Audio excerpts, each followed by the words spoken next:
Hi friends, welcome back to another video. In this episode we're going to be looking at the best Siri shortcuts for when you're browsing the web. So without further ado, let's get started. Okay, so we're now within the Siri Shortcuts app. So if we head to the gallery section and we scroll down, we get the section of on the interweb.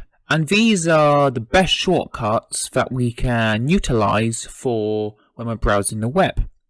So number one on the list of like the top ones is the shorten URL one.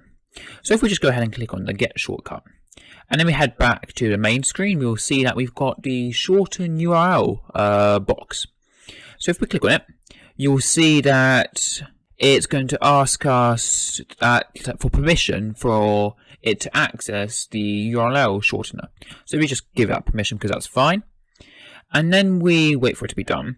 It will essentially, I'll first go through it. So essentially it will get a URL that we have within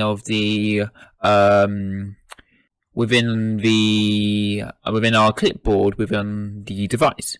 So let's just say, for example, let's say I'm going to head to Safari and search for a URL. And I'm going to search for a URL.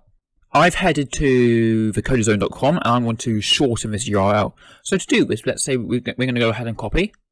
And now if we head back to the Siri Shortcuts app and then we run our URL shortcut, you'll see that it's completed.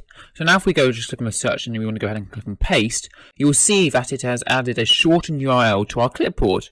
So if we go ahead and actually search with this URL on the internet, so if I head back to Firefox, and we go ahead and we paste in the that URL we just copied, you will see that it will redirect to thecodezone.com. So that has taken the shortened URL that we copied. It essentially got it from the clipboard. It went to this website and got a shortened URL, and then it returned it and put it back into our clipboard for us. And essentially that's how that works.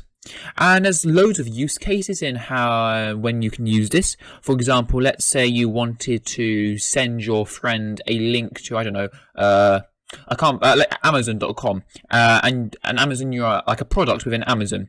You could potentially copy that URL for that product. Then you run this shortcut, and then you essentially go to your messaging app and send him that URL, and it will be a shortened URL for him to view. And there's other use cases you can do with this. For example, potentially if you didn't want the user to know which URL they were heading to, then you could give them a shortened URL. So there's loads and loads of use cases for this shortcut. I've been using this one for around a few months now, and I'm at least using it once a day within my workflow. So heading on to shortcut number 2. So my number 2 is the expanding a URL. You'll see that we have the expand URL shortcut.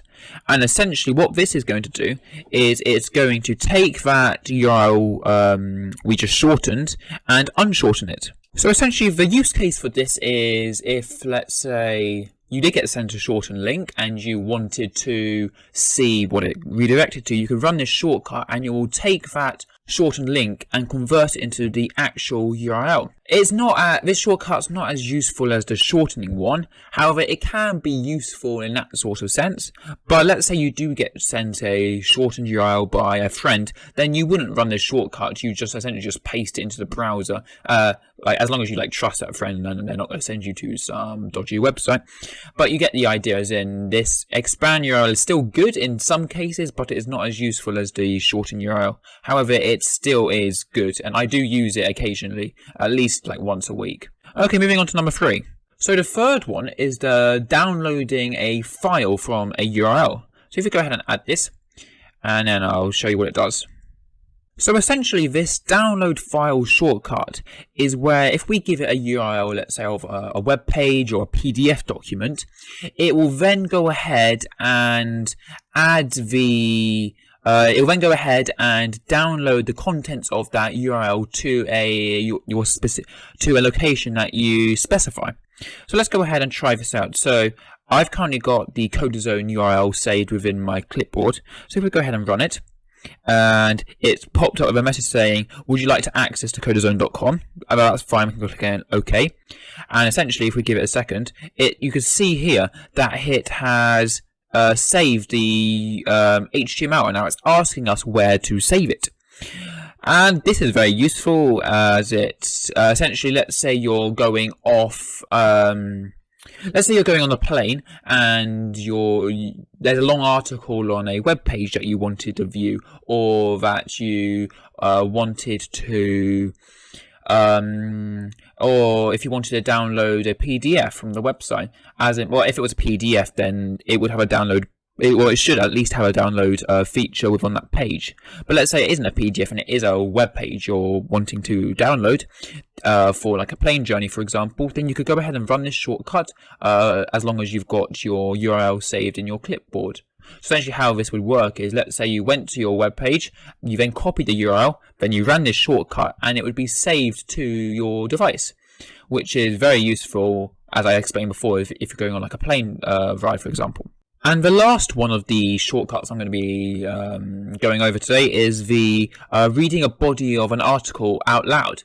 It can actually be really useful in, let's say, for example, I don't know, it's late at night and you're tired and you don't particularly want to like look at the screen or read something. You could give it the URL and it will essentially read the whole page. So essentially, yes, this shortcut can be used to read out sections of a web page or a whole web page.